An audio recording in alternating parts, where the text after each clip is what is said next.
Salut à toutes et à tous, j'ai mis à jour mon plugin de configuration de rayonnage de toute forme rapidement pour du standard ou du sur-mesure. C'est parti. Salut à toutes et à tous.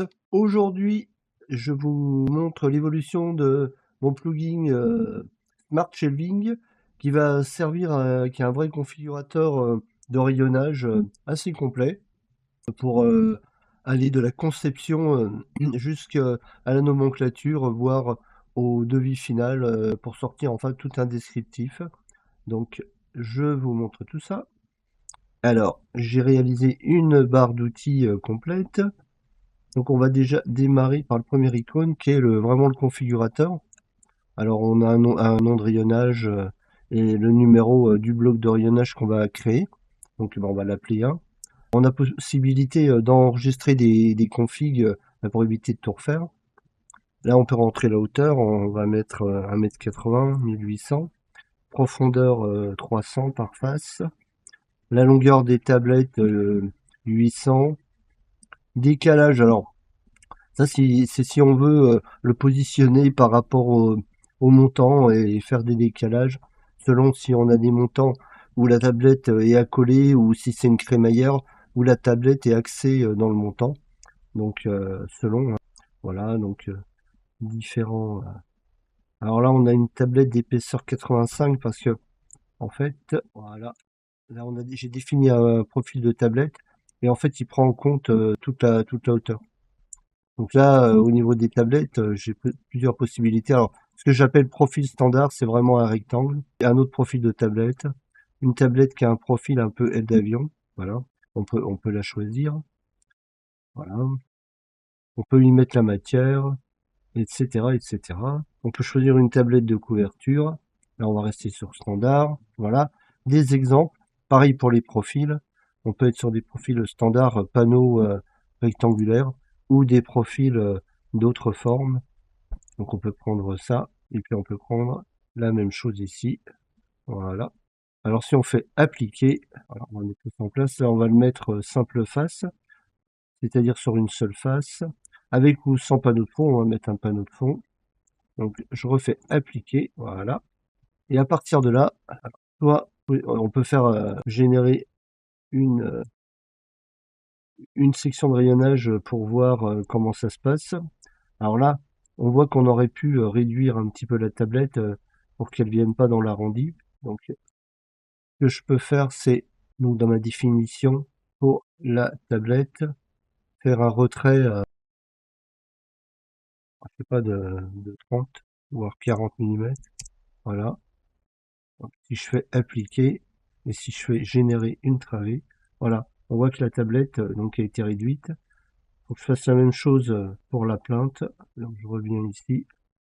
Décalage, retrait, 40, appliquer, générer. Donc voilà, c'est plutôt pas mal. Voilà, donc nickel.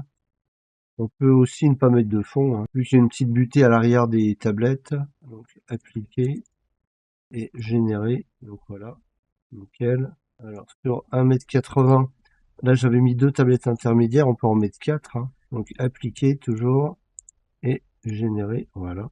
Donc ça me paraît bien. Donc alors maintenant, on est content de notre configurateur. Donc on en est content, on peut même enregistrer une config. Donc on fait enregistrer. On va mettre rayonnage hauteur 180 cm. Voilà, par exemple, hein. Voilà. Donc ça, c'est enregistré. Donc maintenant, j'ai le mode étirement. Donc ce que j'appelle le mode étirement, je clique un premier point, j'étire, et je clique le dernier point, et voilà. J'ai toute une rangée de rayonnage. Parfait. Et je choisis double face. Je fais appliquer, et je prends toujours le même outil, et voilà. Et là, les tablettes sont des deux côtés. Voilà. Alors, si on veut faire suivre un arrondi, je vais dessiner une courbe. Voilà. Ce que je vais faire, je vais lui mettre beaucoup de segments, 40. Voilà. Donc, elle est bien lisse. Et là, je vais choisir cette fois-ci mode parcours. Voilà. Alors là, il me montre un aperçu. Si je veux parcourir toute la courbe, je fais plus. Et il vient s'adapter pile poil. Si je fais pas plus, il reste sur des tablettes avec toute la même dimension. Si je fais plus, il réadapte. Donc je vais faire plus, je clique. Bon là c'est courbe, donc le calcul est un peu plus long. Voilà. Donc parfait. Il m'a bien suivi la courbe. Super. Donc voilà, un petit parcours courbe. Alors on peut faire ça. Hop. Alors là, on va mettre 40. Voilà. Là, on va mettre 40 aussi. Et je vais même souder les arêtes. Hop, voilà. Je vais rechoisir chemin. Voilà. Je vais faire plus et je valide. Prendre un peu de temps. Ah oui, là, oui, ça pouvait pas marcher. Donc je recommence. Alors, première courbe sur le même plan, tant qu'il y a à faire, parce que sinon, il sait pas faire, hein. Alors là, je mets 40 segments et là, pareil, 40 segments. Voilà.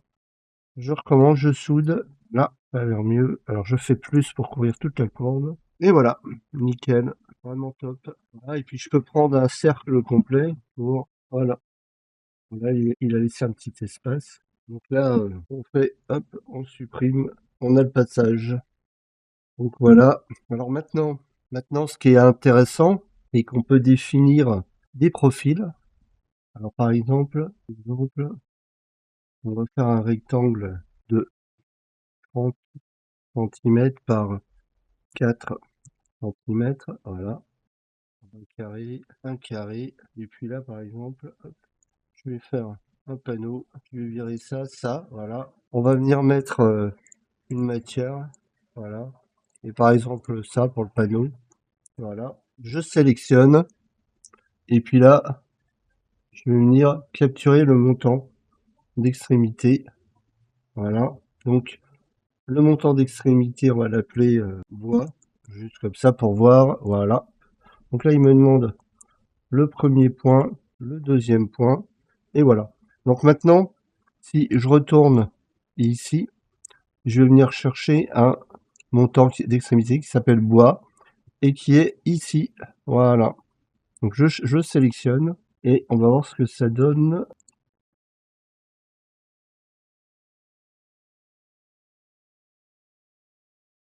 Donc là, il me l'a pas pris.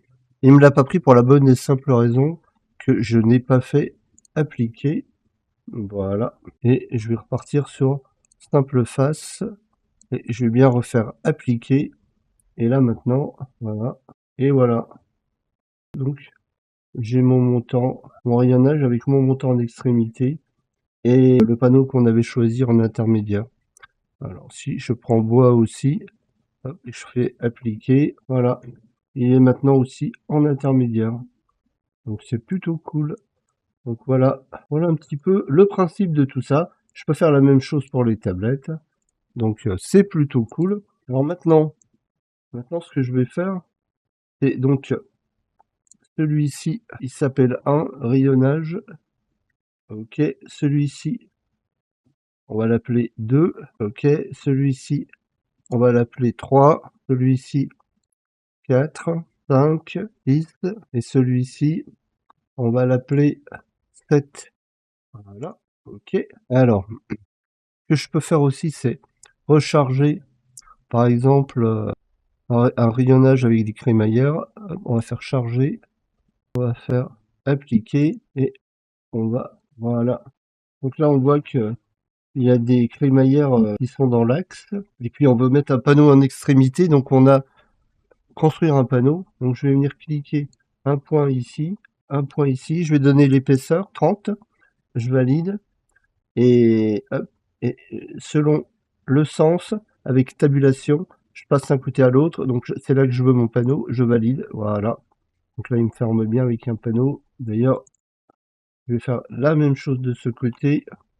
Donc, panneau, premier point, hop, deuxième point, 30 mm. Et là, il est du bon côté, je valide. Nickel. Juste ce que je vais faire, je vais les mettre à l'intérieur. Donc, je vais faire couper et édition, coller sur place. Donc, maintenant, ils font partie du bloc. Donc, j'en avais déjà 1, 2, 3, 4, 5, 6, 7. Donc, celui-ci, on va l'appeler 8. 8, voilà. Donc, maintenant, ce que je vais faire, c'est que je vais faire un rapport Et voilà. Donc j'ai mon bloc 1, bloc 2, bloc 3, bloc 4, 5, 6, 7 et 8. Et à chaque fois, j'ai le nombre de panneaux, le nombre de plaintes, de tablettes stock, de top, de montant d'extrémité, de montant intermédiaire. Et j'ai à chaque fois le linéaire qui est représenté par toutes ces étagères pour un total de 589,732 mètres linéaires global. Donc c'est toujours intéressant. Donc voilà le principe.